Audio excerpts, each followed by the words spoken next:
او دیوانه بدین، دین و مذهب از یاد بردی ها؟ از پیش روی نمازخوان کسی تیر نمیشه. همه قوم در یادتون نیست؟ میبخشین مولا صاحب،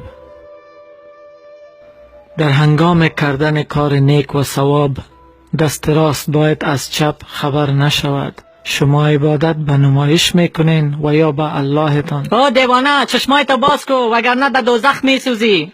هیچ حیثیت نداره محبت تو پیش عبادت الله. همین محبت بنیاد عبادت است. محبت زیاد تبدیل به عشق می شود و وقتی که عشق به انتهای خود می رسد باز عبادت می شود. عبادت شما خو فقط به نام است. چی گفتی؟ من عبادت یاد ندارم؟ قار نشوین مولا صاحب. وقت در عشق لیلا اینقدر هم هوش در سرم نبود که کسی اینجا نماز می خواند. پس شما در عبادت خالق لیلا از کجا کردین هوش را که کسی از روی شما گذشت؟ عبادت درست و کامل بسیار است مشکل.